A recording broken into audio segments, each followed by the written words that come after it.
semua, kembali lagi dengan saya channel Bon Weekend. Sekarang kita masuk dalam sesi sharing dengan yang Sinta. Oke teman-teman, pada video kali ini saya ingin membahas tentang kebijakan umum yang harus dipatuhi oleh peserta CPNS periode tahun 2019 untuk menghadapi SKB teman-teman. Jadi sebelum kita bahas lebih lanjut, jangan lupa buat support selalu Bon Weekend. Caranya klik like, tinggalkan komentar, serta subscribe. Jadi, kebijakan umum untuk peserta seleksi CPNS ini tercantum pada surat edaran yang dikeluarkan oleh Badan Kepegawaian Negara atau BKN dengan nomor surat edaran yaitu 17/SE/7/2020 tentang prosedur penyelenggaraan seleksi dengan metode CAT Badan Kepegawaian Negara dengan protokol kesehatan, pencegahan, dan pengendalian COVID-19. Jadi, ini tercantum pada poin 5, yaitu isi edaran, yang masuk ke dalam poin 1 kebijakan umum dengan poin B, yaitu bagi peserta seleksi. Jadi, ini yang harus kalian perhatikan karena kalian termasuk salah satu sebagai peserta seleksi SKB, teman-teman. Jadi, kalian harus memahami kebijakan umum ini. Nomor 1, peserta seleksi dianjurkan untuk melakukan isolasi mandiri mulai 14 hari sebelum pelaksanaan seleksi. Jadi, misalkan dimungkinkan SKB-nya itu, kalau misalnya SKB-nya itu sudah diumumkan jadwalnya, jadi teman-teman kalian bisa prediksi kapan kalian SKB-nya dari jadwal yang telah dirilis oleh BKN, teman-teman. Jadi kalian bisa lihat pada video kita yang ini. Nah, di situ tuh ada perkiraan kapan kalian SKB-nya dan kalian bisa hitung mundur 14 hari sebelum jadwal tersebut. Kalian bisa mulai untuk isolasi mandiri di rumah untuk tidak kemana-mana. Kalau misalnya kalian memang tidak punya aktivitas yang mendesak yang mengharuskan kalian untuk keluar, kalian bisa tetap di rumah gitu, teman-teman. Nomor 2, peserta tidak diperkenankan mampir ke tempat lain selain ke tempat seleksi. Mungkin ini pada saat hari H pelaksanaan SKB-nya mungkin ya teman-teman. Mungkin tujuan kalian itu ke tempat seleksi, ya udah ke tempat seleksi aja. Peserta tidak diperkenankan untuk mampir ke lain tempat gitu. Jadi ya mungkin kalian bisa bawa bekal makanan sendiri, bawa bekal minuman sendiri kali ya, daripada kalian harus mampir-mampir misalnya seperti itu. Dengan kalian banyak mampir-mampir ke suatu tempat, dikhawatirkan kalian menjadi sarana berpindahnya virus, teman-teman. Gitu mungkin kali ya. Jadi ya kita bisa turutin aja anjuran ini. Nomor 3, wajib menggunakan masker yang menutupi hidung dan mulut hingga dagu. Jika diperlukan, penggunaan pelindung wajah atau face shield bersama masker sangat direkomendasikan sebagai perlindungan tambahan.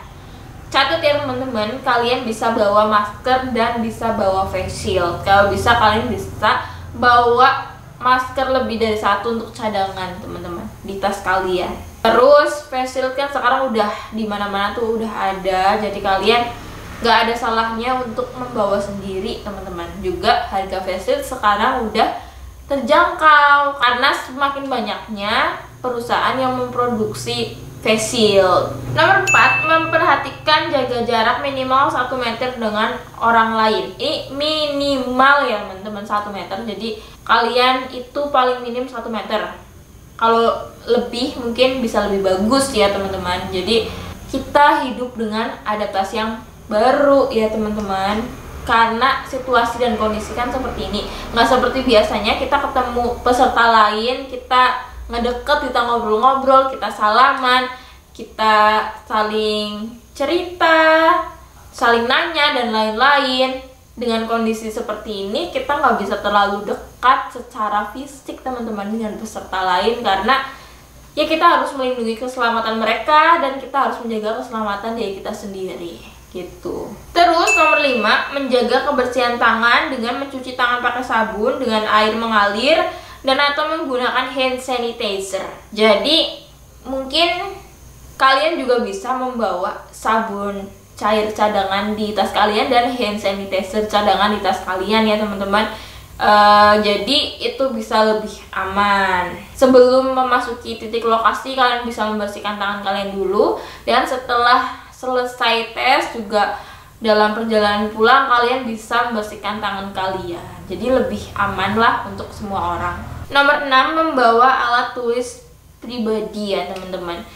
Alat tulis pribadi yang kemarin-kemarin kan disarankan untuk membawa pensil kayu pribadi. Ya udah, kalian siapin aja pensil kayu pribadi. Kalian juga bisa siapkan arutan pensilnya. Terus mungkin kalian bisa bawa pensil kayu lebih dari 1, mungkin 2 ya teman-teman. Terus kalian juga bisa membawa pulpen untuk cadangan.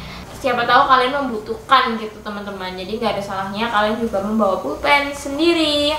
Nomor 7, peserta seleksi dengan hasil pengukuran suhu lebih dari sama dengan 37,3 derajat Celcius diberikan tanda khusus dan mengikuti ujian di tempat terpisah, ruangan khusus, dan diawasi dengan petugas yang wajib memakai masker dan pelindung wajah face shield. Itu nanti kalau misalnya suhu tubuh kalian itu lebih dari sama dengan 37,3 derajat Celcius, kalian patuh mengikuti anjuran dari panitia seleksi di titik lokasi masing-masing ya teman-teman. Jadi kalian mengikuti aja anjuran dari panitia seleksi kalau misalnya suhu tubuh kalian itu tinggi teman-teman.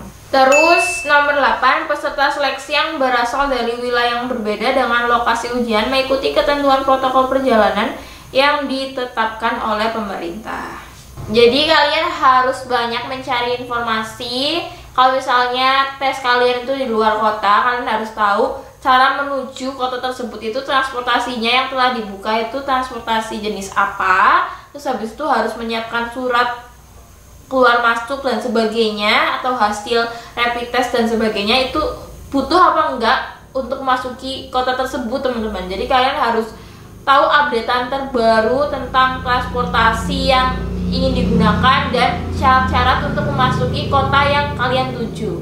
Itu penting banget ya teman-teman. Jangan sampai kalian tuh nggak boleh masuk ke kota tersebut, dicekal, dan kalian nggak bisa ikut tes. Sekian dulu informasinya, semoga bisa bermanfaat untuk kalian yang sedang mempersiapkan SKBCAT CPNS. Untuk kalian yang sedang mempersiapkan SKBCAT CPNS, semoga kalian berhasil semuanya, mendapatkan bobot skor yang tinggi, dan kalian bisa lolos menjadi CPNS periode tahun 2019.